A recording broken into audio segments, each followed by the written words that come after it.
Paz do Senhor, meus irmãos, glória a Deus. Chegamos hoje à última aula do nosso 11º livro, livros poéticos. Estamos terminando hoje os livros poéticos. Falaremos hoje os dois últimos livros que compõem os livros poéticos, a saber, Eclesiastes e o Cântico dos Cânticos, ou Cantares de Salomão. Convido os irmãos, vamos nos colocar sobre os pés, para que nós possamos orar e dar início à nossa aula. Pai Santo, Deus bendito, te louvamos nessa noite, te glorificamos, te agradecemos por mais esta aula, pela presença de cada aluno, cada irmão que aqui já se encontra, pelos alunos que à distância nos acompanham, estão sendo agora abençoados, edificados também pela Tua Palavra, que nós possamos continuar empenhados cada vez mais em buscar aprender profundamente a Tua Palavra. Fale conosco, fale a cada um dos nossos corações, dando-nos entendimento, sabedoria para compreender a Tua Santa Palavra. Assim oramos a Ti no nome de Jesus. Amém.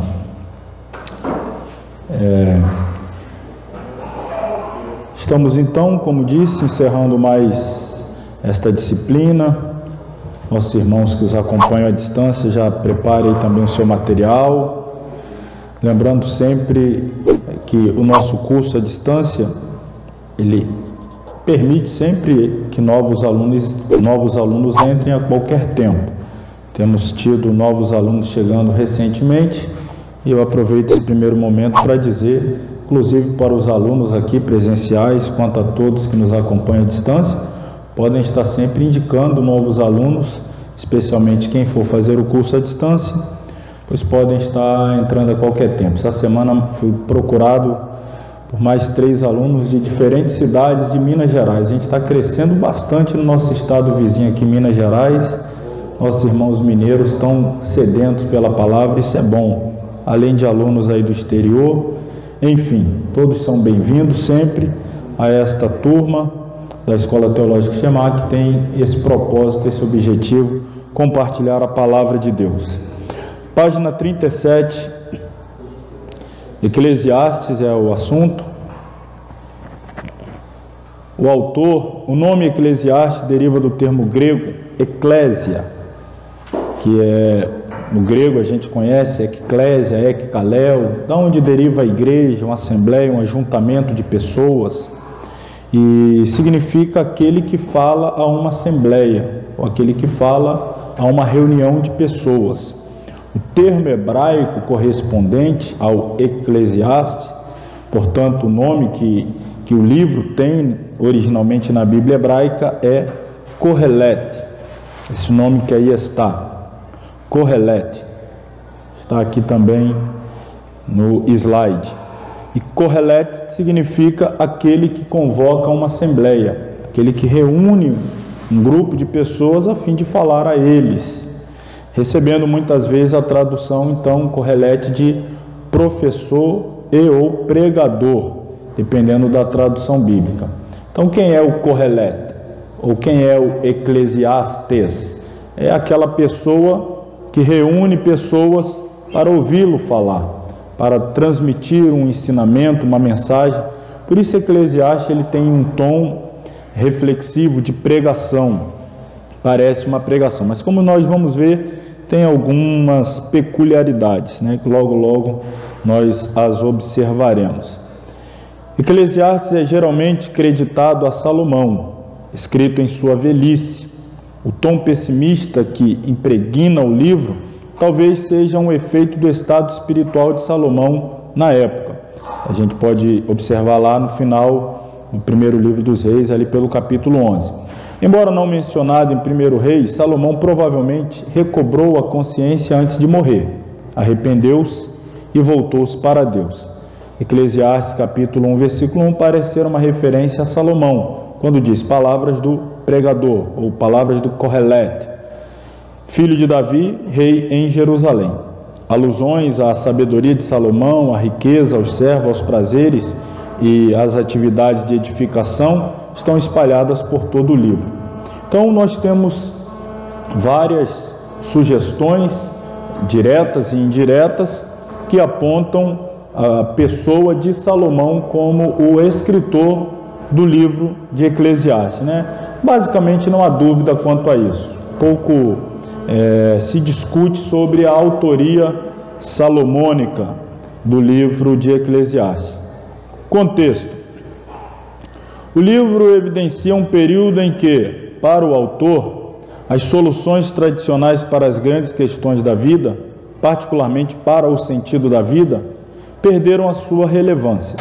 Ao invés de responder a estas questões com citações da Escritura, o pregador introduz uma metodologia baseada na observação e na indução.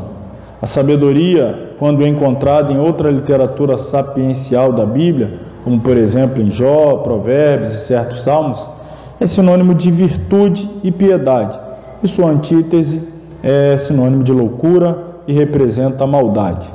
O livro do Eclesiastes, ou no livro do Eclesiastes, a palavra sabedoria às vezes é usada nesse sentido quando se trata da interpretação israelita tradicional sobre a sabedoria, como temos aí algumas referências. Mas no capítulo de abertura, o autor lida com a sabedoria enquanto processo de puro pensamento, semelhante à filosofia grega, como questionamento dos valores absolutos. Mesmo sem contestar a existência de Deus, a qual confere sentido à criação, o pregador está determinado a procurar esse sentido através de sua própria experiência e observação, a fim de poder verificar esse sentido pessoalmente e transmiti-lo aos seus discípulos. Então, algumas características aqui peculiares. Este livro, escrito por Salomão, muito provavelmente o foi já no último estágio da sua vida. Salomão escreveu o livro de Cantares, nós vamos ver na sequência, este possivelmente o primeiro livro dessa sequência de 3 aqui escritos por ele, Provérbios o segundo e Eclesiastes o terceiro. De maneira que Cantares é escrito quando ele está no auge da sua juventude, Provérbios no auge da sua maturidade e Eclesiastes já na sua velhice, já no último estágio da sua vida. Então, o que nós vemos em Eclesiastes é que Salomão, por certo, depois dos pecados cometidos que o afastaram de Deus, a idolatria, o seu casamento com muitas mulheres de muitas nações que acabaram corrompendo seu coração no servir a Deus, mas no livro de Eclesiastes nós percebemos que ele recobra a sua consciência. Parece que ele volta a refletir sobre a vida e dá aquele tom de alguém que já próximo do fim da sua jornada aqui na terra se converteu, voltou-se para o Senhor. Apesar disso, o tom reflexivo de Eclesiastes não é um tom muito espiritual, é um tom mais filosófico. Como assim? É alguém que está discutindo a sabedoria do ponto de vista das observações que ele, ao longo da sua trajetória de vida, ele alcançou. É uma sabedoria mais natural, mais terrena, aquela sabedoria popular, vamos dizer assim, adquirida com a experiência, com erros, acertos, e aí tira-se conclusões. Então nós vamos perceber que Eclesiastes é um livro de conclusões absorvidas das experiências da vida. E é claro, a gente pode chamar de certa forma de sabedoria, mas eu quero diferenciar um pouco esta sabedoria da sabedoria divina, aquela sabedoria que Deus dá, aquele discernimento celeste. A sabedoria de Eclesiastes é uma sabedoria experiencial, é uma sabedoria resultante de alguém que experimentou muitas coisas da vida e foi capaz de tirar conclusões sábias, corretas, e compartilhou conosco. Por isso, é essa pregação, é chamar as pessoas a ouvir alguém que do auge da sua sabedoria, do auge da sua vida longa, como ele vai dizer muitas vezes, tudo aquilo que propôs no seu coração ele fez, tudo aquilo que ele quis ele realizou, tudo aquilo que a riqueza poderia proporcionar ele adquiriu, tudo aquilo que ele planejou ele executou. E aí então ele tem experiência a compartilhar, ele tem conclusões que ele atingiu, que ele quer que as pessoas ouçam. Isso é como um pai falando para um filho assim: olha, eu queria fazer isso e fiz, queria fazer aquilo, fiz, queria fazer aquilo outro, fiz, isto foi bom, deu certo, vale a pena repetir, isso eu quebrei a cara, não vale ir por esse caminho, você não precisa sofrer o que eu sofri. Então é esse tipo de compartilhar de sabedoria que Eclesiastes nos apresenta. O tema do livro, no livro dos Provérbios, tomamos conhecimento da sabedoria que tem o seu princípio em Deus. Agora em Eclesiastes tratamos da sabedoria meramente natural, que a parte de Deus procura encontrar a verdade e a felicidade. Ambos os livros, como já dito, foram escritos por Salomão. O primeiro, citando aqui Provérbios, durante a primeira parte de seu reinado, quando andava com Deus. O segundo, durante a última parte do seu reinado, quando o pecado o separava do seu Criador. Nos Provérbios se ouve dos seus lábios uma nota de gozo e contentamento ao meditar sobre as bênçãos da sabedoria divina. Em Eclesiastes, um tom de tristeza, desalento, perplexidade, ao ver o fracasso da sabedoria natural ao tentar resolver os problemas humanos e obter a perfeita felicidade. Depois de seu afastamento de Deus, Salomão ainda tinha riquezas e sabedoria. Possuído destas, começou a sua investigação da verdade e da felicidade sem Deus. O resultado dessa pesquisa tem sua expressão na sentença sempre citada, que é esta aí, tudo é vaidade. E aí vale ressaltar que vaidade aqui significa vazio, sem valor. Nós vamos falar um pouco mais sobre essa questão. Eu destaco agora o que vem a seguir. Redobre a sua atenção.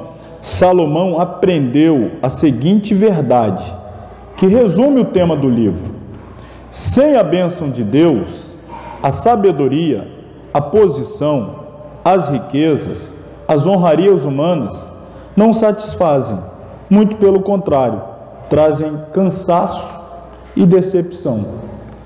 Então, a pessoa pode alcançar, pela sua experiência, pelos seus estudos, pela sua dedicação aos livros, pode ser uma pessoa sábia do ponto de vista natural, alcançou uma sabedoria natural.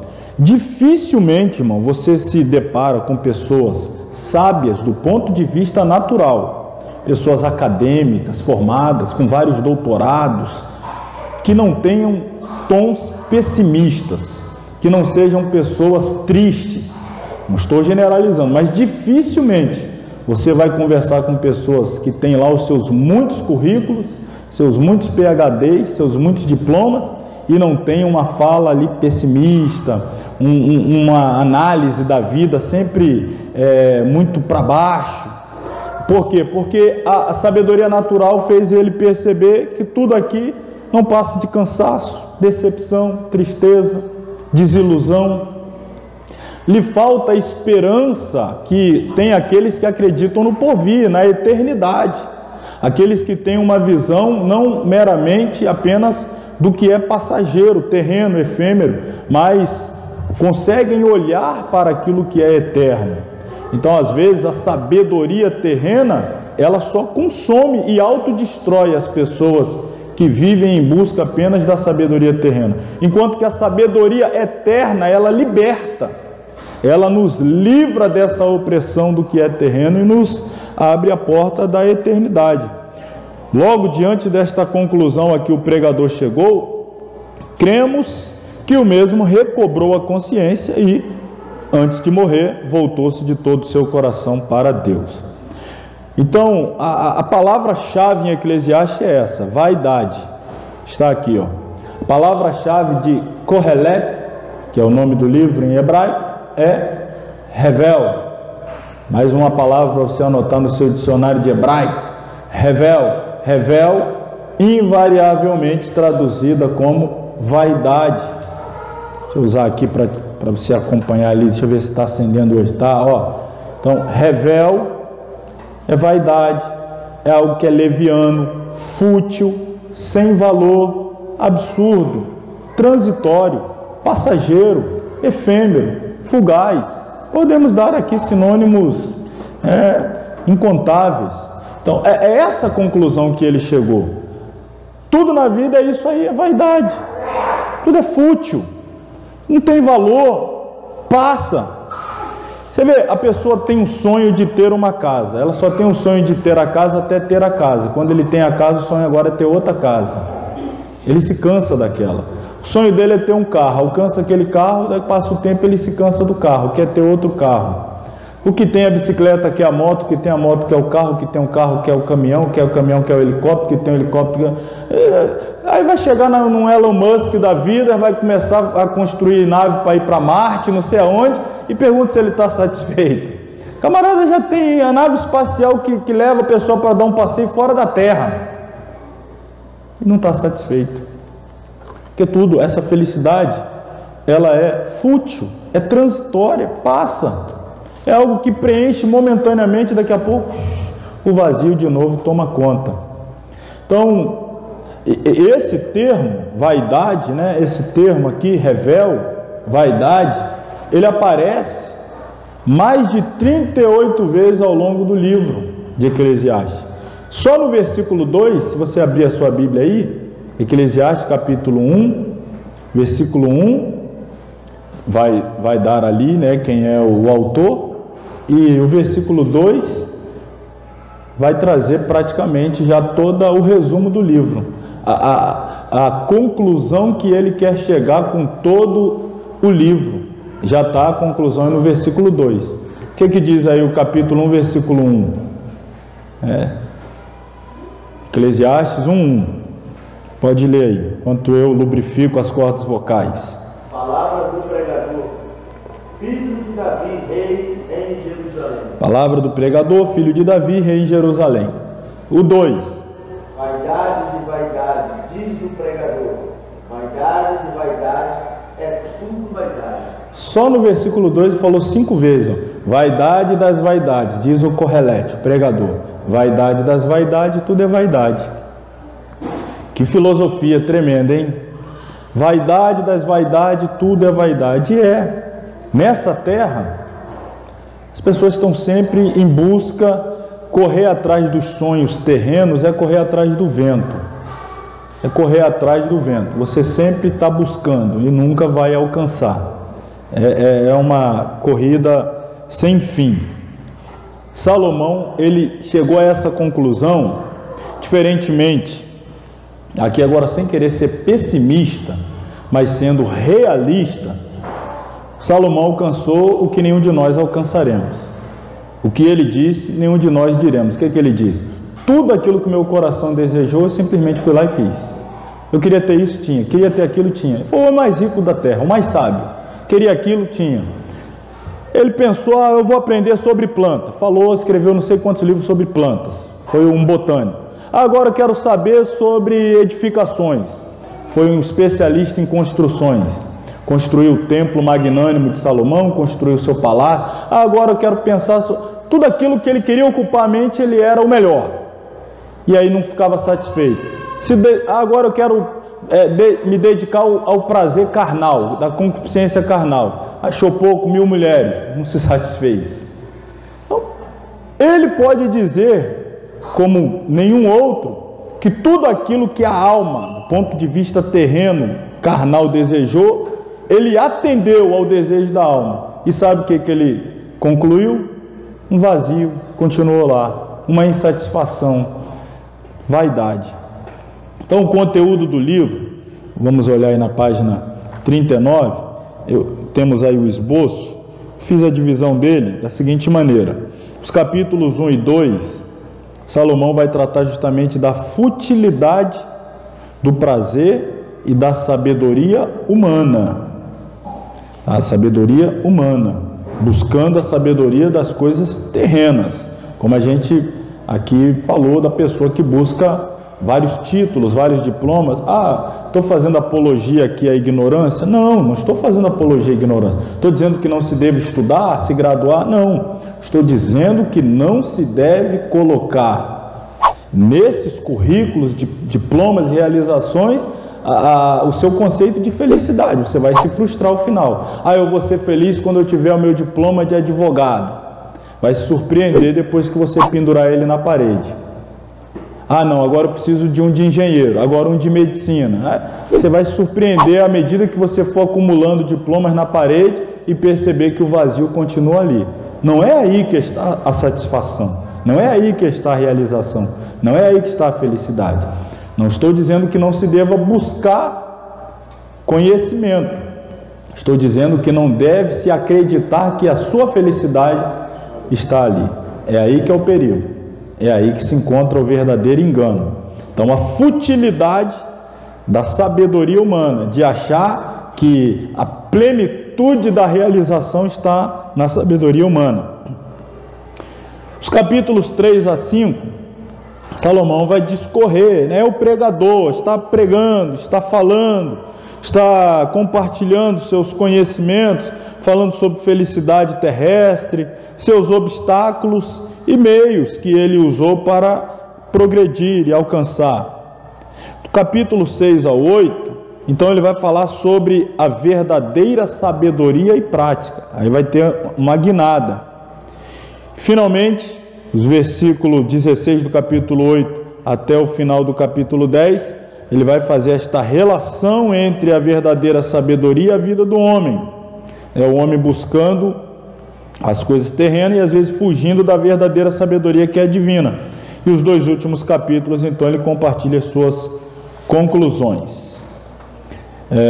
Ao lermos o livro de Eclesiastes, encontraremos muitos ensinamentos sadios, porém vamos encontrar muitos ensinamentos também que contrariam as doutrinas da Bíblia. Temos que ter cuidado. Devemos recordar que o livro é o registro inspirado das palavras não inspiradas do homem natural. Salomão vai falar muito de sabedoria terrena, vai falar muito de busca de coisas terrenas. E aí vai fala. Se você tirar do contexto, é perigoso. Porque no final ele diz, e aí no final eu descobri que tudo aquilo não valia nada. Imagina ele está falando 20 versículos, eu fiz isso, eu fiz aquilo, e você para no 19º, não, é isso aí que eu devo buscar. Aí você pulou 20 no 20 e falou, depois que eu fiz tudo isso eu descobri que isso aí é perda de tempo. Então é esse que tem que ter cuidado, de contextualizar. Ele vai falar muita coisa e ele mesmo vai concluir que tudo aquilo que ele fez era errado, foi besteira, o afastou de Deus. Então tome cuidado.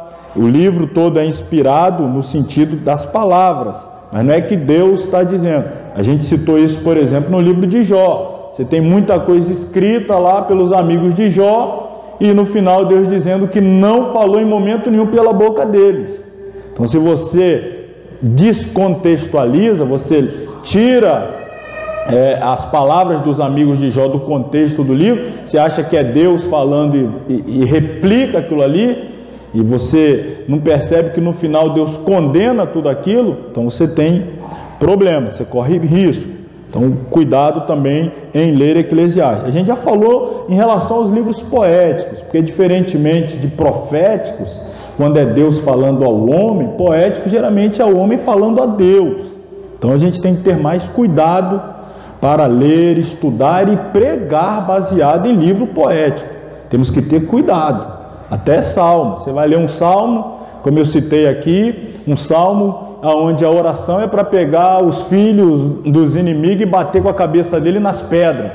Aí você pegar esse texto e sair pregando. Ó, irmão, quero te encorajar a sair daqui, vai na casa do seu inimigo, pega o filho dele, primeiro tijolo que você vê, está na Bíblia, e aí? Você tem que ter cuidado com o contexto, o tipo de literatura que é, a forma de interpretação que se deve aplicar. Então vamos lá, as palavras não são inspiradas, mas o registro delas sim. Segue-se aí o esboço do livro, como a gente fez, e aí um resumo desse esboço, eu vou ler aqui, bem rapidinho, e depois eu faço as minhas considerações do todo do livro. Não vamos falar muito em Eclesiastes, porque como já antecipei aqui, o que a gente vai ver é esse tom lúgubre, tétrico, deprimente, pessimista, de alguém que se enveredou pelo caminho das coisas terrenas e chegou à conclusão que nós, pessoas espirituais, já sabemos. Tudo sem Deus é nada. e o pouco que seja com Deus é mais do que suficiente. Primeiro tópico do livro, capítulos 1 e 2, ele vai falar sobre a futilidade do prazer e da sabedoria humana. No capítulo 1, versículos 1 a 3, Salomão estabelece o tema de seu discurso: a futilidade de todos os esforços humanos. Todo esforço é vão, porque o espírito que investiga os segredos da vida não está satisfeito. Os homens vêm e vão, sem descobrir a solução dos problemas da vida, mas o mundo continua a existir, com os seus mistérios não resolvidos. Assim, a sabedoria teórica do homem fracassa. Salomão aplica agora a sua sabedoria prática ao problema de encontrar a felicidade. No capítulo 2, ele experimenta a alegria, o riso, o vinho, construções, riqueza, música. O resultado final da sua investigação encontra-se no versículo 2, decepção. Enche-se de desespero, de fadiga, ao ver que, com toda a sua sabedoria, não é mais adiantado do que um tolo qualquer em sua tentativa de resolver os problemas da vida. Ao ver que terá de deixar as riquezas a alguém que nunca trabalhou por elas, riquezas que foram acumuladas por meio de tanto trabalho e que não lhe trouxeram satisfação, sente-se dominado pelo desânimo e pela futilidade do esforço. Chega à conclusão de que a melhor coisa para o homem natural é extrair o maior prazer possível desta vida e, ao mesmo tempo, esforçar-se ao máximo para viver uma vida moral, uma vida ética, uma vida correta. Isso aqui a gente percebe muito claramente na prática. O que Salomão tentou? Tentou preencher o vazio da alma dele com bebida, prazeres ilícitos, as mulheres que ele teve, música, construções, realizações, riqueza. Não estou aqui, irmão, generalizando, tá? Estamos até gravando vídeo, muita gente assiste, a gente não tem controle sobre quem vê e às vezes tira conclusões equivocadas dos nossos posicionamentos. Não quero deixar claro, não estou generalizando, mas quanto de nós não conhecemos? Exemplo, astros do rock, famosos, ricos, populares, morando em big casas, mansões, viajando nos melhores meios de transporte, tendo as melhores festas, fotos lá com mulheres, não sei o que, e daí a pouco, suicídio.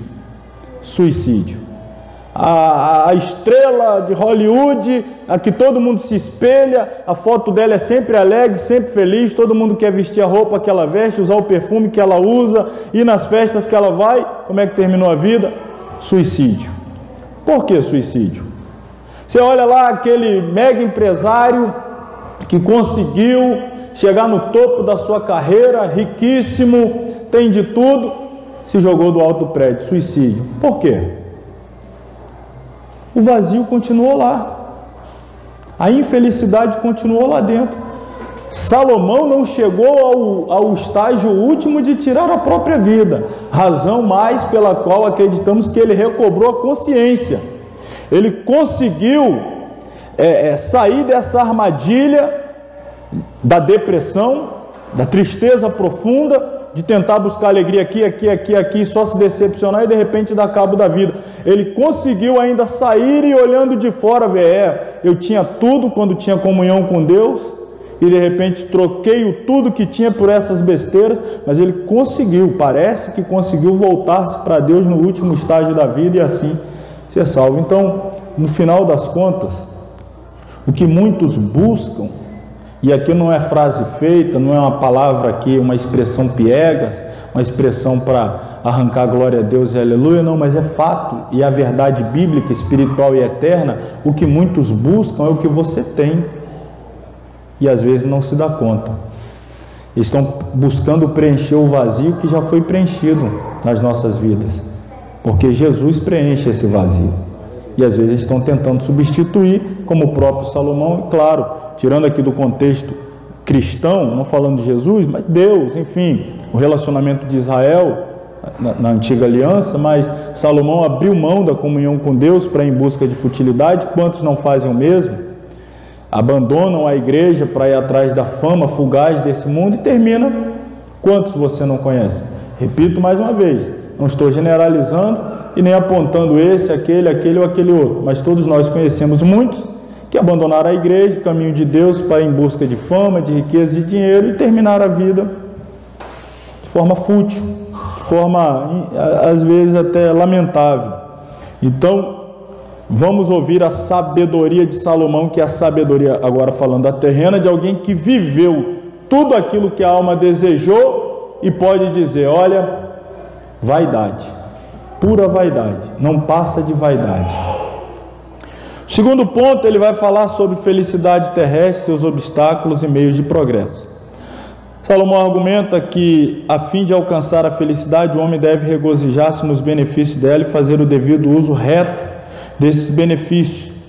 Na melhor das hipóteses, a felicidade humana é limitada, porque todas as ações e todos os esforços humanos são restritos por uma lei superior e inalterável e dependem dela. Em outras palavras, tudo o que acontece, seja bom ou mal, tem de acontecer porque todas as coisas têm o seu tempo. É o capítulo 3. Tem tempo de nascer, tempo de morrer, tempo de rir, tempo de chorar. E aí não importa se é rico ou pobre, vai ter tempo de rir, tempo de chorar. Vai ter tempo de paz, vai ter tempo de guerra, não importa. Vai enfrentar tudo isso. Está condicionado a tudo isso, independente do saldo bancário. O homem não pode alterar essa ordem. Assim sendo, deve submeter-se a ela, extraindo da vida toda a felicidade possível. A felicidade humana está restrita por causa da ignorância humana acerca das coisas da vida futura. Tão incerta é para ele a esperança de uma vida futura que duvida ser a vida humana melhor nesse sentido do que a dos animais. Por causa da incerteza de uma vida no além-túmulo, não há nada melhor a fazer do que gozar da vida atual. Que, claro, falando daqueles que não têm esperança de vida eterna. Vamos avançar já aí para o terceiro tópico, capítulo 6, versículo 1 ao 8:15, quando ele fala da verdadeira sabedoria e prática. A verdadeira sabedoria não consiste em esforçar-se para descobrir as fontes terrestres da felicidade, porque mesmo aqueles que possuem riquezas não alcançam o gozo verdadeiro e duradouro, e nunca escapam do sentimento de sua futilidade e da incerteza do futuro. E aí, olha, o segredo: a verdadeira sabedoria consiste no desprezo do mundo e das vãs concupiscências, num espírito quieto, resignado e num fervoroso temor de Deus e sincero reconhecimento do pecado. Então, mais uma vez, o problema não está em ser rico, o problema está em ser dominado pela riqueza, ou pior, achar que a riqueza é a razão da felicidade. Você acha que a felicidade está em ser rico, se for rico ou quando for rico vai descobrir que estava enganado. Tem pessoas que têm dinheiro, mas o dinheiro não as tem. Quem as tem é Deus. Ela possui o dinheiro, mas o coração dela é possuído por Deus. Então, ok, ela usa o dinheiro para realizar algumas coisas que deseja, ajudar outros, ajuda a obra, ajuda quem precisa, ajuda os seus familiares, pode viver confortavelmente, ok, mas nada dela, o coração dela não está preso ali, como nós vimos o exemplo de Jó. Adorou a Deus na fartura, adorou a Deus na pobreza, adorou a Deus na riqueza, adorou a Deus na miséria. Deus deu, Deus tirou, bendito seja Deus quando tem, bendito seja Deus quando não tem. O coração dele estava em Deus o tempo todo. Então, indiferente, o diabo achou que se tirasse a riqueza, ele blasfemaria. Quem sabe, se o diabo imaginasse que a riqueza era problema, ao invés de tirar, o diabo pensasse: não, vou fazer ele mais rico, que aí eu vou afastá-lo mais de Deus. Mas não, o problema não é a riqueza em si, o problema é colocar o coração e permitir que a riqueza o escravize. Quarto tópico: a relação entre a verdadeira sabedoria e a vida do homem. A maneira de Deus tratar o homem às vezes é misteriosa, mas isso não deve impedir que o sábio tome parte ativa na vida. Antes, ele deveria gozar da vida e usá-la de uma maneira proveitosa. Embora o resultado do trabalho humano seja às vezes incerto, o homem não deve desanimar na procura de sabedoria. Na presença da insolência, orgulho, violência de insensatos afortunados, o sábio deve conservar a sua paz espiritual por meio do silêncio e modéstia.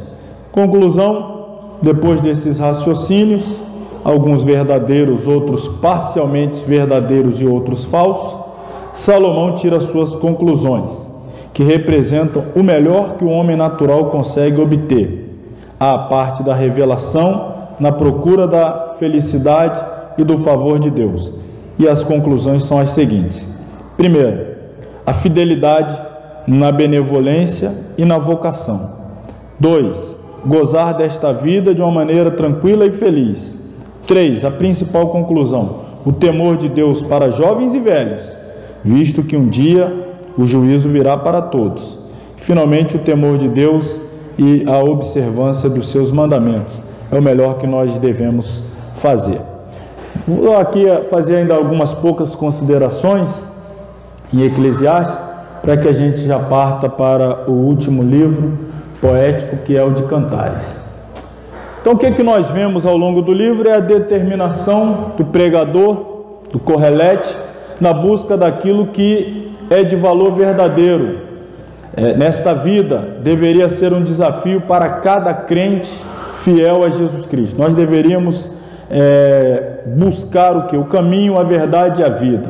Ao invés de buscar realizações terrenas, deveríamos buscar aquilo que é eterno. O insucesso do pregador em achar valor verdadeiro nas coisas terrenas e nos cômodos estilos de vida desafia o cristão que vive nesta época de ganância e materialismo a concentrar-se nas coisas que são de cima e não subestimar a ganância e as posses. Então o desafio é esse. A gente vive num mundo materialista, a gente vive num mundo que o tempo todo está demandando de nós buscar coisas terrenas e está querendo nos convencer de que a verdadeira felicidade está em conquistar coisas terrenas ou nas conquistas terrenas. O mundo o tempo todo está dizendo isso para nós. A televisão, o rádio, a internet, os posts nas mídias sociais, está o tempo todo dizendo que a felicidade está nas viagens internacionais, usando roupa de grife, carros potentes e luxuosos, morar em casa boa, em lugares bacanas. A felicidade está aí. O mundo está vendendo isso para nós. E tem gente que está consumindo a sua vida em busca disso. Está se matando em busca disso. E principalmente quando é muito jovem e imaturo. Às vezes não só busca, mas pressiona os pais. Os pais têm que buscar para dar a eles aquilo, para eles serem pessoas felizes, serem adolescentes felizes, serem jovens felizes, precisam possuir aqueles brinquedos, e aí é essa pressão. E nós, como cristãos, dentro desse contexto de pressão de todos os lados por busca por coisas terrenas, materiais, e às vezes abrindo mão do verdadeiro prazer, que é gozar da presença de Deus, estar na casa de Deus, sentir a unção de Deus sobre nós, são coisas que não se paga, são coisas que você não compra, não precisa dar R$1 para chegar na casa de Deus triste, sair alegre, chegar aqui cabisbaixo, sair daqui saltitante. Você não precisa pagar R$1 por isso. Claro que os membros da igreja, por sua fidelidade a Deus, entendem a importância do dizimário, do ofertar para a manutenção de tudo isso, porque o que se precisa pagar é a luz, é a água, o microfone, o equipamento, mas o que nós recebemos aqui não paga. Uma palavra, uma mensagem, um louvor que entra, tudo isso não se paga. E às vezes muitos cristãos estão esquecendo disso também, estão se deixando envolver nesse contexto mundano, terreno. Então os destaques em Eclesiastes são, vou pegar aqui um texto para nós refletirmos, que Salomão fala sobre ele, e às vezes tem sido esquecido. A necessidade da reverência diante de Deus. Como é que Salomão trata esse tema aí? Da seguinte maneira: guarda o teu pé quando entrares na casa de Deus. Inclina-te mais a ouvir do que a oferecer sacrifício de tolos, pois não sabem que fazem mal. Não te precipites com a tua boca, nem o teu coração se apresse a pronunciar palavra alguma diante de Deus, porque Deus está nos céus e tu estás sobre a terra. Pelo que sejam poucas as tuas palavras, porque da muita ocupação vem sonhos, e a voz do tolo da multidão das palavras. Quando a Deus fizeres um voto, não tardes em cumpri-lo, porque não se agrada de tolos. O que votares, paga-o. Melhor é que não votes do que votes e não pagues. Não consintas que a tua boca faça pecar a tua carne. Você faz, significa que você fala algo que você compromete o seu corpo a fazer e depois não faz, então você faz a tua carne pecar. Nem digas diante do anjo que foi erro. Por que razão se iraria Deus contra a tua voz, de sorte que destruísse as obras das tuas mãos? Porque como na multidão dos sonhos há vaidades, assim também nas muitas palavras, mas tu teme a Deus. Então vamos refletir um pouco sobre o que ele está compartilhando conosco nessas palavras. O Altíssimo, por ser o Criador do céu e da terra, merece o nosso temor e reverência. O rei Salomão enfatizou isso de maneira vigorosa ao escrever: guarda os teus pés, ou guarda o teu pé, sempre que fores à casa do verdadeiro Deus. Está falando de reverência. Entrar na casa de Deus de forma reverente, e aqui se portar de forma reverente. Entender que o ambiente em que se está não é um ambiente comum, não é um ambiente fútil, não é um ambiente leviano, mas sim um ambiente sagrado. Haja um achegamento para ouvir, em vez de dar um sacrifício como fazem os estúpidos, pois não se apercebem de que fazem o que é mal. Então, ter disposição para ouvir mais do que falar. Você está num ambiente sagrado, em que Deus se manifesta por intermédio da sua palavra, então é melhor dar ouvidos ao que Deus tem a falar do que falar. Não te precipites com respeito à tua boca, e quanto ao teu coração, não deixes apressar-se a produzir uma palavra diante do verdadeiro Deus, porque o verdadeiro Deus está no céu e tu na terra. Então, entender essa distância entre céu e terra e esse respeito entre Deus, que os homens devem ter para com Deus, não igualar Deus a nós, tratar Deus como no âmbito humano, como alguns fazem, né? Vou colocar Deus na parede, vou exigir. Não. Parece que não entende mais quem é Deus e quem é homem, qual é a posição de Deus, qual deve ser a nossa posição. Então isso é estupidez. Devemos ter cuidado quanto a isso. No que se refere a um lugar de adoração, a pessoa deve ter bem em mente para onde vai, cuidando de seus passos. A casa do verdadeiro Deus certamente não é um lugar para pessoas moralmente aviltadas ou para as que não têm consideração para com as coisas sagradas. A casa de Deus é um lugar para se ouvir, quer dizer, para se prestar atenção e para se obedecer a preceitos divinos. Ninguém é obrigado a fazer um voto a Deus. Salomão diz, ninguém é obrigado, então é melhor não votar, mas se votar de forma espontânea, se você fez um voto, é melhor que cumpra. Por isso, a necessidade de se ter muito cuidado em não se falar precipitadamente quando se faz uma promessa solene a Deus. Se alguém hesitasse em cumprir seu voto, estaria agindo como um estúpido, quer dizer, como alguém moralmente deficiente, em cuja palavra não se pode confiar. É muito perigoso. Tem gente que faz votos precipitados, no momento de dificuldade, no momento de adversidade extrema, sai prometendo tudo a Deus, está com causa na justiça que não sai, promete a Deus que se sair vai dar a Deus 99%, só quer ficar com 1%. Aí quando sai, não, senhor, mas é que apareceu essa conta, essa, aí já começa a dar justificativa. Ninguém obrigou a fazer voto nenhum. Às vezes no desespero sai falando que vai dar culto em ação de graça, vai fazer isso, vai fazer aquilo, eu vou dar para a igreja um carro, eu vou dar todo equipamento novo de som para a igreja. Irmão, já vi cada voto absurdo. E a pessoa depois começar a dar desculpa para ser esquivado. Ninguém obrigou ela a fazer voto, a não ser essas outras igrejas aí que às vezes pressiona, não é? Condiciona a bênção a alguma coisa, mas via de regra, um voto é uma atitude espontânea da pessoa e Deus.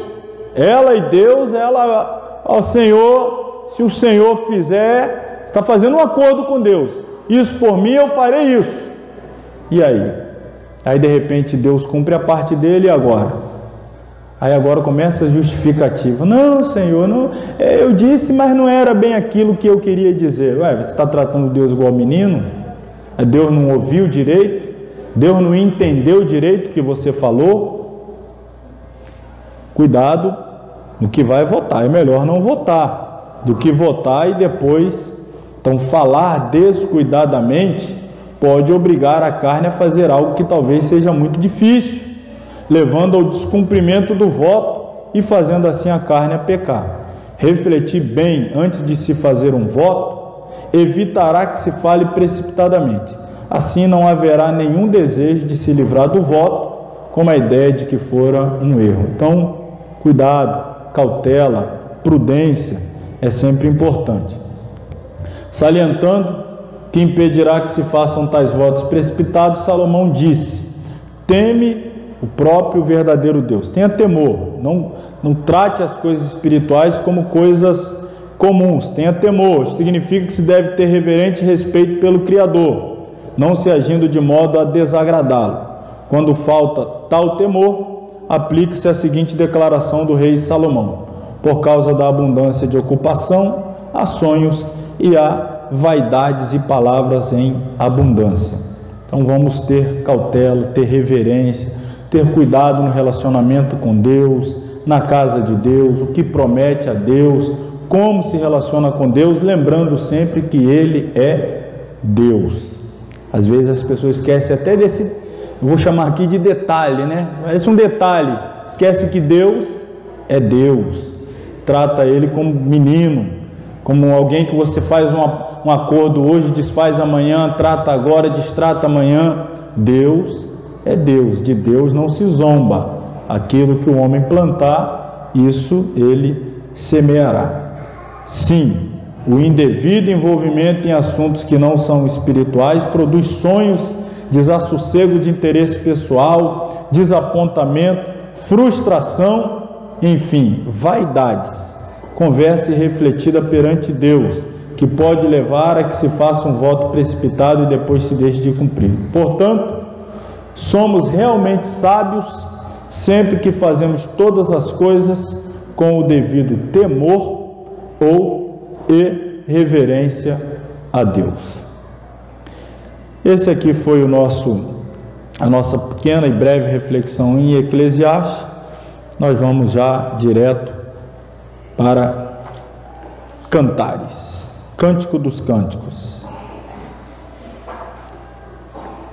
Autoria, vamos direto hoje aí. Autor, Salomão. Alguns contestam, mas a glória do simbolismo salomônico é essencial a Cantares. Jesus referiu-se 2 vezes à glória e à sabedoria de Salomão, como filho real de Davi. Salomão teve um lugar singular na história da aliança. Seus 2 nomes de nascimento, que simbolizam paz, Salomão, e amor, Gedidias, aplicam diretamente a Cantares. O glorioso reino de Salomão foi como uma restauração do jardim do Éden, e o templo e o palácio que construiu personificam as verdades do tabernáculo e a conquista da terra prometida. Salomão encaixa-se perfeitamente como a bênção personificada no amor da aliança, visto que ele aparece em Cantares com toda a sua perfeição real. Então, embora haja aqui um ou outro que queira duvidar da autoria de Salomão, mas são muito poucos, é quase que unanimidade que Salomão é o autor do livro de Cantares de Salomão, que na verdade o nome do livro é Cântico dos Cânticos, ou o mais excelente de todos os cânticos, é o nome deste livro. Título, Cântico dos Cânticos, como Santo dos Santos, significa o mais belo dos cânticos. Salomão compôs mais de 1000 cânticos, e este é chamado o mais belo dos cânticos, por isso Cântico dos Cânticos.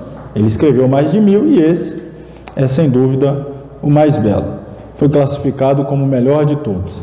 Esse é um livro cheio de simbolismo, imagens, o que requer maturidade e discernimento espiritual para apreciá-lo e desfrutá-lo. Então, é importante esse detalhe, tá? Pessoas imaturas lendo Cantares de Salomão podem facilmente descambar por um outro caminho, que definitivamente não é o caminho que o livro deseja conduzir os seus leitores, mas facilmente, pela falta de espiritualidade, de maturidade, pode se perverter algumas revelações ali contidas. Lembrando que Cantares é um poema que trata da comovente história de amor entre uma jovem camponesa e o rei Salomão. Em poesias delicadas, os amantes exprimem intensa paixão e grande anseio um pelo outro. Nós vamos ver, já eu vou apresentar, as formas como se pode interpretar esse livro. Tem várias formas de interpretação e, consequentemente, de aplicação. Mas essa aqui é a que nós vamos tomar, essa aplicação, ou melhor, essa parte aqui literal, e depois nós vamos entender a aplicação espiritual que tomaremos para nós como igreja. Propósito do livro: amor é a palavra-chave em Cantares. Este amor que apresenta o desejo apaixonado entre um homem e uma mulher, o rei Salomão e a Sulamita, celebra o alegre potencial do casamento à luz dos princípios jurados da aliança. A base de todo amor humano deveria ser o amor da aliança, a metáfora principal da Bíblia. Este amor é também a base do relacionamento entre Deus e o homem, portanto, Cantares aplica-se apropriadamente tanto ao casamento como também à aliança, à história da aliança. Bom, quantos aqui não tiveram um versículo de Cantares de Salomão colocado lá no seu casamento, lá no convite e tal? Quem aqui teve no seu convite de casamento o versículo lá de Cantares de Salomão? Vai dizer que foi só eu. Meu Deus. Vocês colocaram o que? Apocalipse lá no... O que vocês escreveram no casamento de vocês? Nem vou perguntar. Fica a dica aí para quem não casou. Acho que a maioria aqui é solteira ainda. Estou falando... E você aí que está assistindo aí? Deve ter levantado a mão, porque aqui eu fiquei sozinho, só eu, que o meu convite de casamento, ou já é diferente agora, a época é outra, né? Rapaz, senti que eu estou ultrapassado. Nem você não, presbítero Renato? Você não lembra? Ah, então é isso, é porque não lembra. Eu não vou perguntar aos demais não, para não constrangê-los aqui, a situação ficar difícil para vocês. E vamos seguir adiante. Eu lembro. Tá vendo? Minha esposa não está aqui, mas eu lembro bem o versículo que nós escolhemos e colocamos lá, de Cantares. Característica: o livro de Cantares é a melhor de todas as canções, um trabalho literário de arte, uma obra-prima teológica. Do século II, um dos maiores rabinos, Akiba ben Yosef, olha o que ele disse: no mundo inteiro não há nada que se iguale ao dia em que o cântico dos cânticos foi entregue a Israel. Olha que expressão. Por que ele diz isso? Porque na mente de um judeu, esse livro representa em cores vívidas e vibrantes o amor de Deus para com Israel. Eles veem nas letras poetizadas por Salomão justamente a expressão revelada do amor de Deus para com Israel. É assim que eles interpretam. E aí, é claro, daqui a pouco nós falaremos que nós, enquanto igreja, vemos neste livro a revelação do amor de quem para com quem? O amor de Jesus para com a igreja. Então, claro, tem o seu sentido literal, Salomão escrevendo para sua amada, mas os judeus viram ali a inspiração em Salomão como que retratando o amor de Deus para com Israel, e nós, igreja, vemos a inspiração revelando o amor de Cristo para com a igreja. Então o livro de Cantares em si é como a fruta favorita, romã, em cores vivas e repleta de sementes, bastante diferente de qualquer outro livro bíblico. Ele merece consideração especial, como arquétipo bíblico que apresenta de um modo novo as realidades básicas das relações humanas. Cantares emprega a linguagem simbólica para expressar verdades eternas, como no livro que vocês usaram aí no convite de vocês, o Apocalipse. Não, vou fazer algo diferente aqui. Vamos pular agora o esboço, depois eu volto no esboço, porque à medida que eu citar o esboço, eu trago as minhas considerações. Eu vou falar agora as 4 formas de interpretação desse livro, ou os 4 sentidos que ele pode ter. Seria bom vocês dar uma olhada, bem olhada mesmo para esses 4 aí, porque vai que cai na prova, né? A prova que eu vou entregar a vocês depois. Então nós temos o sentido literal, nós temos o sentido histórico, nós temos o sentido típico e o sentido prático. Literal, a história é literalmente como ela é, Salomão e a Sulamita. Histórico é a visão que os judeus têm da revelação do amor de Israel para com a igreja. Típico, estamos falando da tipologia, Jesus para com a igreja. E o sentido prático, está falando de um amor matrimonial, a parte prática, o relacionamento marido e mulher, que deve ser também puro, celebrado, reconhecido como algo espiritual, uma dádiva de Deus. Então nós temos o sentido literal, histórico, típico e prático.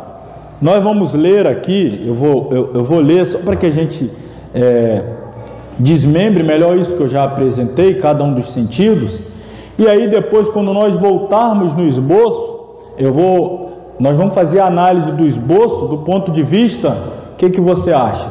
Do sentido literal, histórico, típico ou prático? O que mais interessa a nós, igreja?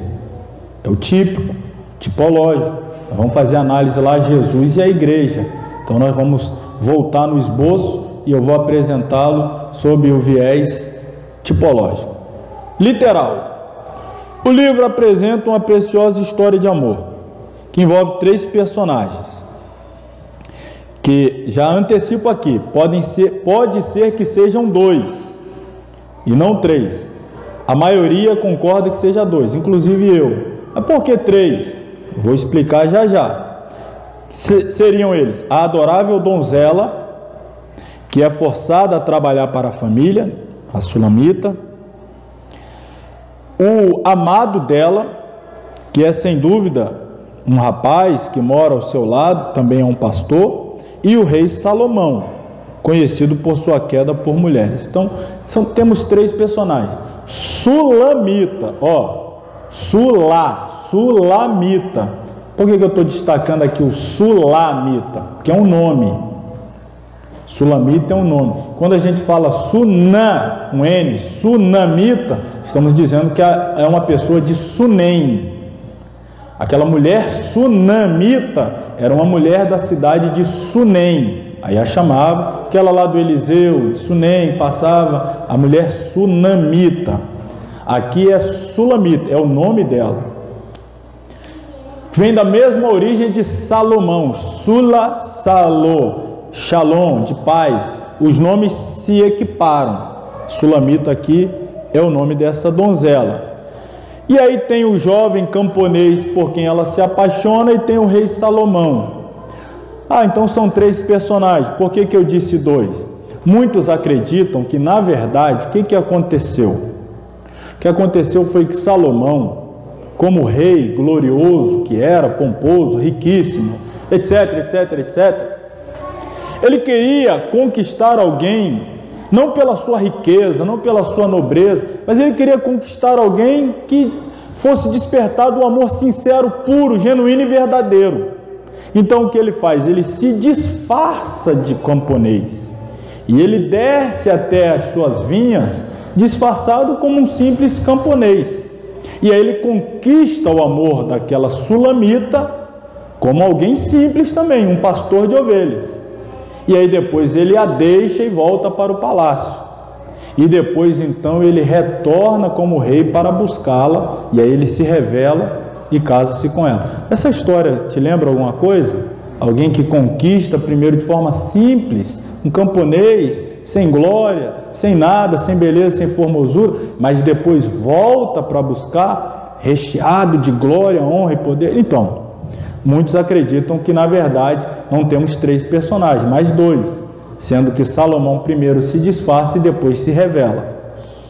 Mas vamos ver aqui, aqueles que acreditam em 3, como é que entenderiam a aplicação.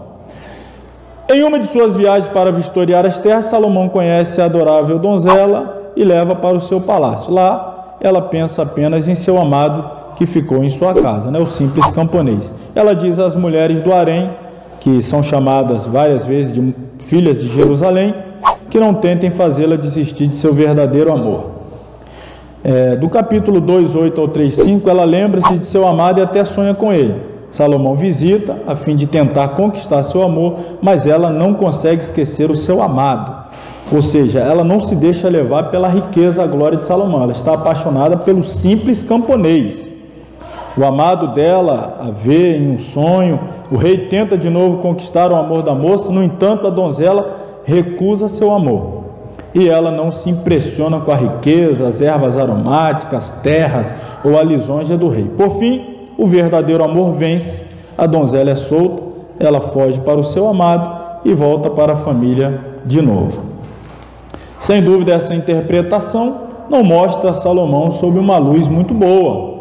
Contudo, como ele não era nada fiel em assuntos de casamento, com certeza não haveria aqui um erro em vê-lo como um tipo de mundo, que tenta afastar o crente do seu verdadeiro amor, tentando roubar a pureza, a singeleza e conquistar com extravagância. Isso fica mais claro à medida que examinamos as diferentes interpretações e aplicações da história.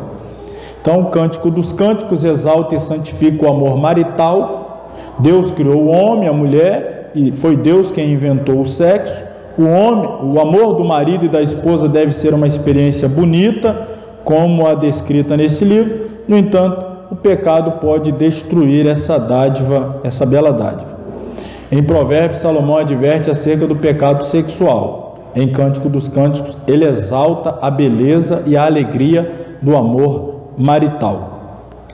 O sentido histórico. Desde eras remotas, os judeus veem nessa história um retrato do relacionamento do Deus Jeová e Israel. Israel ficou noiva do Senhor no Monte Sinai, quando a nação aceitou a lei. Isaías 54 decifra esse casamento. Podemos ver também lá em Jeremias 3 e todo o relato de Oséias. Infelizmente, Israel não foi fiel ao seu marido divino e adulterou com muitas nações, idólatras do mundo. Deu as costas ao seu amado, todavia virá o dia em que Israel, como a donzela de Cântico dos Cânticos, voltará para casa e será restaurada a seu amado. Então esse é o sentido histórico, vendo a donzela como Israel e o rei Salomão como o próprio Deus. Sentido típico, vou pular mais uma vez, depois eu volto nele para a gente encerrar com ele. Sentido prático, esse livro apresenta um retrato vívido de amor fiel e de comunhão profunda.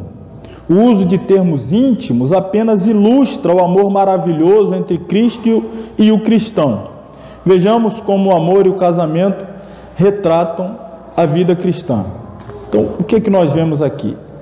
A salvação. Nós somos casados com Cristo. O casamento envolve a pessoa toda, mente, coração, vontade, corpo. Um rapaz conhece a moça e a conhece com sua mente. Talvez essa amizade se aprofunde e acabe por conquistar seu coração. No entanto, ele ainda não se casou com ela. Ele não se casa até que diga aceito. Muitas pessoas sabem a respeito de Cristo e até têm sentimentos estimulantes a respeito dele. Contudo, nunca dizem aceito, nem confiam nele. Então, a salvação não se consumou. Dedicação.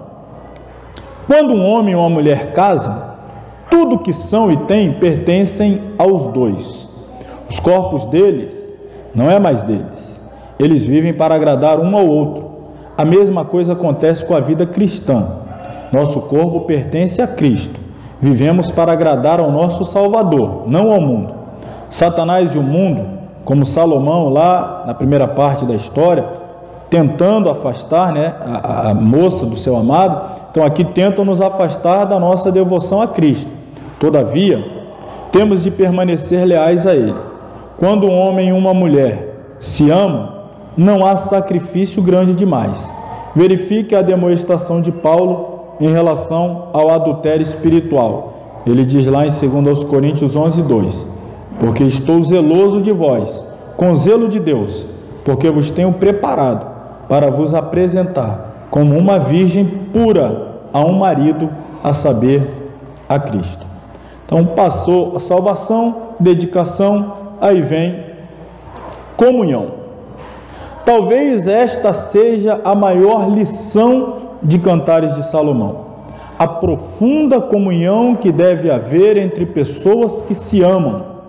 Não importa como Salomão toca a donzela, o coração dela está sempre com o seu amado. Ela fala dele, sonha com ele e quando ficou livre, correu para ele. Será que sentimos esse mesmo tipo de amor por Cristo? Vemos a beleza dele? Será que percebemos quanto ele nos ama e anseia por comungar conosco? Cântico dos Cânticos, capítulo 5, apresenta um retrato interessante da comunhão do crente com o Senhor. A donzela dorme, mas a voz do seu amado chega-lhe através da porta. Ele quer que ela compartilhe seu amor com ele. Entretanto, ela está muito indolente para levantar-se. A desculpa dela é: já despi a minha túnica, já lavei os meus pés. É como se ela dissesse: não me incomode, estou tão confortável. A seguir, ela vê as mãos dele e percebe seu pecado. Lembre-se, as mãos dele estão perfuradas. Ela levanta-se, mas infelizmente seu amado se fora. Ele deixou um aroma na porta, mas que bem há na bênção sem o abençoador. A donzela tem problema e é disciplinada quando tenta encontrar o seu amado. O Senhor, com frequência, quer comungar conosco durante o dia, mas estamos ocupados demais. Nós, como Marta, estamos ocupados em muitos serviços. Como nossa vida seria mais feliz se apenas abríssemos nosso coração ao amado, ao amor inspirador dele. O cristão fiel deve pensar em seu Salvador e em comungar com ele durante todo o dia, da mesma forma que um casal amoroso pensa um no outro quando estão separados. A donzela não vê beleza em si mesma, no entanto, em seu amado, descreve sua beleza com palavras sensíveis. Em 2:1, ela se vê como uma rosa comum, um lírio normal, mas o amado a vê como uma bonita macieira, um lírio entre espinhos. E aí, tem aqui um parênteses, em 2:1, apesar de nós, nos nossos hinos, nossos cânticos, chamarmos Jesus do lírio dos vales, a rosa de Saron, mas na verdade é a mulher que fala: eu sou a rosa de Saron, o lírio dos vales. No caso ali é a sulamita que fala, ou seja, seria a igreja que diz que é, não Salomão, no caso, né, típico, não seria o Senhor. Finalmente, glória. O casamento ainda não aconteceu, estamos noivos de nosso Senhor, o Espírito Santo é o anel de noivado divino, é o selo, é a garantia. Ainda não vimos, embora o amemos. Um dia ouviremos a voz do noivo, Jesus voltará para a sua igreja. Nesse momento acontecerá a maravilhosa ceia de casamento e ficaremos para sempre com o Senhor. Não admira que a donzela encerre o cântico com estas palavras: vem depressa, amado meu. Podemos apenas acrescentar o quê? Maranata. Ora vem, Senhor Jesus. É isso aí, manifestar também o nosso desejo. Bom, para nós encerrarmos, vamos retroceder. Página 49. De todas as formas interpretativas deste livro, estão corretas, cada um dentro do seu aspecto, seu viés. A nós, igreja, é mais, vamos dizer assim, edificante interpretarmos esse livro dentro do seu sentido típico, tipológico. Então, aqui também se usa, olha aí na página 49, o matrimônio para descrever o relacionamento de Cristo com a igreja. Isso se aplica não apenas à igreja como um todo, né, todos os crentes dessa era, mas também à igreja local. Paulo vê toda a igreja local casada com Cristo e em perigo de ser induzida a pecar por Satanás e pelo mundo. Da mesma forma que marido e esposa são um e pertencem um ao outro, Cristo e sua igreja são um. Nós somos ossos dos seus ossos e carne da sua carne. Ele está em nós e nós estamos nele. Ele nos amou, passado, e mostrou o seu amor ao morrer por nós na cruz. Ele nos ama, presente, e mostra esse amor ao cuidar de nós e nutrir-nos por meio de sua palavra e tentar fazer-nos o mais belo espiritualmente que for possível. No futuro, Ele continuará nos amando e compartilhará sua glória na eternidade. As bodas do Cordeiro estão próximas. Cristo retornará em glória e levará sua noiva para o céu. E aí então, volte agora à página 45, nós temos aí o esboço, não é? Deixa ele aí que nós vamos acompanhar ele. Só dá uma olhadinha aqui no slide. Cantares então está, portanto, revelando o amor romântico, puro, fidelíssimo, exemplar e digno de ser imitado. Em Cantares, Salomão é um homem hebreu e sua eterna amada revela-se com o nome de Sulamita. Sulamita e Salomão, como a gente já disse, têm o mesmo significado. São nomes sinônimos, procedem da mesma raiz hebraica. Então, o destaque em Cantares de Salomão, sentido típico. Vamos a ele. A mensagem tipológica de Cantares de Salomão apresenta-se como uma ilustração do amor de Cristo pela igreja. Vamos seguir agora o esboço. Página 45 está aí. O rei corteja a sua noiva. Vai do capítulo 1 ao 3, versículo 5. Letra A, o banquete de confraternização. Letra B, nós temos uma visita primaveril, versículos 8 a 17 do capítulo 2, e depois nós temos a busca noturna. O que eu destaco aqui nessa primeira parte? Que é o rei cortejando a sua noiva, né? Aquele momento de conquista, de cortejo. Vamos lembrando aí Cristo para nos conquistar, de que maneira ele agiu. Capítulo 1, versículo 4. Leva-me tu, corremos após ti.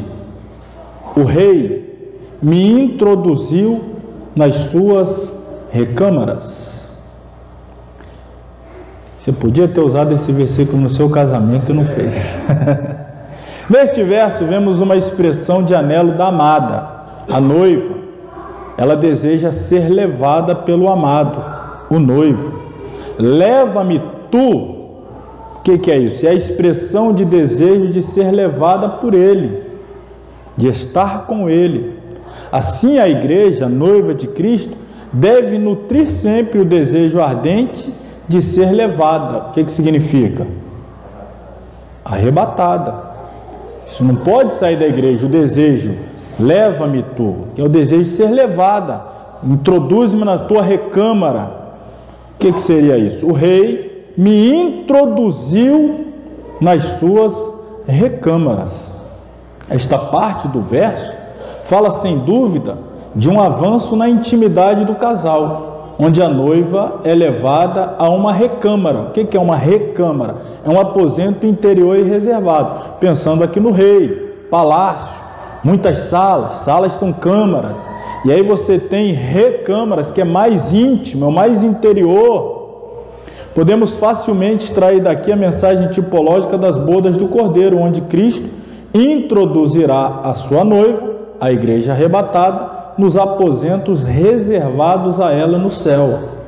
Aqui uma imagem assim, né? É muito claro, talvez não dê para ver, mas trouxe uma imagem assim, às vezes a gente vê em filme e tal, de época, aquela recâmara, aquele aposento real, chique, bonito, é uma sala bem interior. Aqui os criados não têm acesso, não é todo mundo que entra no palácio que tem acesso, não são todos os súditos que têm acesso. Aqui é o rei e a rainha. Aqui é a intimidade do casal. Então, as recâmaras. Eis que és formosa, ó amiga minha, eis que és formosa, os teus olhos são como os das pombas. Aqui é a beleza, né, da poesia. Só que, irmão, um menino hoje aí solteiro falando isso aí para menina aí, isso chama olhos de pomba. Olha que coisa linda. Ei, você tem olhos de pomba. Casamento na certa. Eis a imagem que o noivo tem de sua noiva. Ela é formosa, porque tem a justiça imputada e a sua própria fidelidade. Ela tem olhos de pomba. O que isso significa? Paz, inocência, amor, ternura, pureza. Não há dúvida de que tais qualidades Cristo almeja encontrar em sua noiva. E a pergunta é: será que você e eu as temos? Olhos como de pomba fala de olhos puros, inocentes, fala de pureza, fala de ternura, meiguice. É isso que Jesus, é como Salomão via a sulamita, meiga, pura, terna, né, de ternura, e é o que Cristo espera ver da sua igreja. O rei reclama a sua noiva. Reclamar é exigir, chamá-la, desejá-la. E aí temos a majestosa procissão de casamento e a beleza da noiva. Essa parte agora. Vou falar um pouco da procissão de casamento. Como é que era a procissão de casamento? Você está vendo essa imagem aqui? Os homens não eram feios assim, quase nu, não. Mas eu quero que você olhe aquele carro ali. Você está vendo um carro ali, né? Isso é um carro. Que carro é esse? Está aqui, ó. O rei Salomão fez para mim, ou melhor, para si, um palanquim, aquilo que eu mostrei. Palanquim de madeira do Líbano. É isso aqui, eram os carros da época. Aí as 4 rodas, os 4 pneus aí, ó, que levavam o carro. Era assim os carros da época. Palanquim. Fez-lhe as colunas de prata, o estrado de ouro, o assento de púrpura, o interior era revestido com quê? Amor. Ó, que bonito, hein? Esse é o carro da salvação do Rei dos Reis. Vamos notar o simbolismo. Madeira fala da humanidade de Cristo. Ouro fala da divindade de Cristo. Prata fala da redenção de Cristo. Púrpura fala a cor da realeza de Cristo. E é todo revestido de quê? De amor pela noiva. Isso aqui ficou mais bonito, né? Salomão mandou fazer um especial para o cortejo, para que ele fosse carregado junto com a sua amada ali dentro. E olha como ele mandou fazer, que coisa, ó. As colunas dele tinham que ser de prata, o estrado de ouro, o assento de púrpura e todo o interior revestido de amor pelas filhas de Jerusalém. Aí está aqui todo o simbolismo tipológico: humanidade, divindade, redenção, realeza e finalmente o amor. Ainda dentro dessa procissão de casamento, olha como se refere à amada. Olha como o amado se refere à amada. Jardim fechado és tu, irmã minha, esposa minha, manancial fechado, fonte selada, és a fonte dos jardins, poço das águas vivas que correm do Líbano. Mas a aula hoje está romântica demais, hein? Eu devia dar essa aula dia 12 de junho, não era não? Estou falando, esse livro é Jardim fechado és tu, amada minha, irmã minha, esposa minha, manancial fechado, fonte selada. O que isso tudo representa? Jardim fechado, a noiva, a igreja fiel de Cristo. A igreja fiel, ela é descrita da seguinte maneira: jardim fechado, manancial fechado, fonte selada, fonte do jardim, poço das águas vivas que correm para o Líbano. Tudo isso fala essencialmente da mesma coisa. A igreja deve ser o quê? exclusiva de Cristo, uma fonte de pregar a verdade da palavra de Deus. Tudo isso, jardim fechado, não é qualquer um que passa que entra naquele jardim. Fonte selada, não é qualquer um que pode beber daquela fonte. É exclusivo, é quem tem a chave, é quem pode ter acesso. Existem alguns lugares do mundo que tem belos jardins que são privados. Se passa assim, você olha lá, está aquele jardim, mas está lá o portão fechado. Você, igreja, é um jardim fechado do Senhor, exclusivo dele. O mundo não pode ter acesso a você, você não pode permitir ser acessado por outro, é exclusiva do Senhor. E aí, finalmente, o rei comunga, a parte final, a comunhão final com a sua esposa. Aí nós temos a separação do marido, não se separar, mas um separado para o outro, a admiração pelo marido, agora ela admirando o marido, nós vimos ele admirando a esposa, agora ela o admirando, o encontro deles nesse jardim, a admiração agora mais uma vez pela esposa e finalmente a comunhão final satisfatória. Vamos ver então esse esboço final dentro do ponto de vista típico. Olha a expressão: quem é esta que sobe do deserto e vem encostada tão aprazivelmente ao seu amado? Está saindo do deserto, subindo, e está agarradinha ali, com todo o prazer, abraçada, agarrada com seu amado. E os que estão olhando estão admirados, perguntando: quem é essa que está subindo do deserto e está agarradinha com seu amado? Quem é, irmãos? É a igreja. A noiva sobe do deserto. Este mundo é um deserto espiritualmente. Olha a mensagem para você pregar domingo aí, olha que maravilha. Porque este mundo está sem Jesus e por isso vazio e desolado. O fato que ela sobe do deserto fala simbolicamente do arrebatamento. E ela sobe como? Encostada ao amado. O Espírito Santo a leva ao encontro dele nas nuvens e dali agora ela se abraça, agarra com ele e aí cumpre isso que diz: estaremos para sempre com o Senhor, não desagarra mais. Termina de subir para entrar nas recâmaras, para entrar no lugar das bodas do Cordeiro, para ter acesso ao jardim fechado, selado, às delícias reservadas para a eternidade. Olha a expressão da amada em relação ao amado: vem depressa, amado meu, faze-te semelhante ao gamo, ou ao filho dos corços sobre os montes dos aromas. A imagem dos gamos, pulando, saltitando, alegres, felizes na primavera, lá nos montes aromáticos. E aí ela faz essa comparação: vem assim pulando, saltitando depressa, ó amado meu. O livro termina, e esse aqui é o final do livro, termina com uma súplica da amada para que seu amado não tarde mais, mas que volte logo. Essa é a súplica da amada para o amado: vem depressa. É bem verdade que, como igreja, temos uma tarefa a realizar aqui na terra, ir por todo mundo, pregar, evangelizar, anunciar o amor de Jesus. Temos uma missão, mas nada é capaz de sufocar o verdadeiro desejo da igreja. E qual é o verdadeiro desejo da igreja? Vem depressa, amado meu.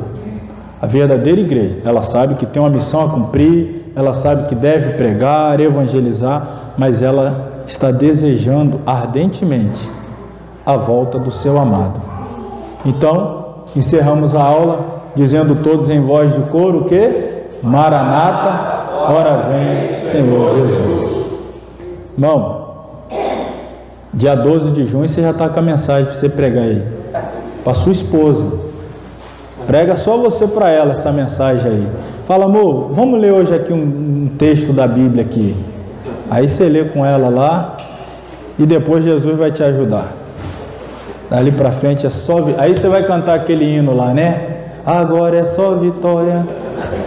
Amém, irmãos? Amém. Chega, Acabou a aula. Vamos encerrar, vamos ficar de pé, vamos orar. Obrigado você que nos acompanhou. Deixa eu encerrar lembrando de quem ainda não é inscrito no canal da Escola Teológica Siemar, se inscreva no canal. Irmão, você não curtiu uma aula como essa aí, irmão? Ó, curte a aula aí também, faz algum comentário, compartilha, nos ajuda a continuar avançando. Estamos abençoando muitas pessoas e queremos continuar abençoando cada vez mais para a glória de Deus. Nos ajuda a avançar em nome de Jesus. Todos aqui, muito obrigado. Vamos orar e encerrar a nossa aula no nome de Jesus. Querido Deus e Pai, gratos somos por mais uma aula que aqui encerramos, por mais um módulo concluído, os livros poéticos, por essa aula inspiradora, edificante, abençoadora. Continue abençoando-nos, ó Pai, nas próximas disciplinas, profetas maiores, profetas menores, evangelhos e atos, epístolas e apocalipse. Estamos na reta final. O Senhor que tem nos ajudado até aqui, pedimos, ajude-nos até o fim, derramando sobre nós a Tua graça, a Tua unção, de uma forma grande e especial. Nós a Ti oramos, convictos da bênção e da vitória, em nome de Jesus. E que o grande amor de Deus, a graça do Senhor Jesus, a comunhão e a consolação do Espírito Santo, seja com todos que amam e aguardam a volta de Jesus, e todos digam amém. Amém. Amém.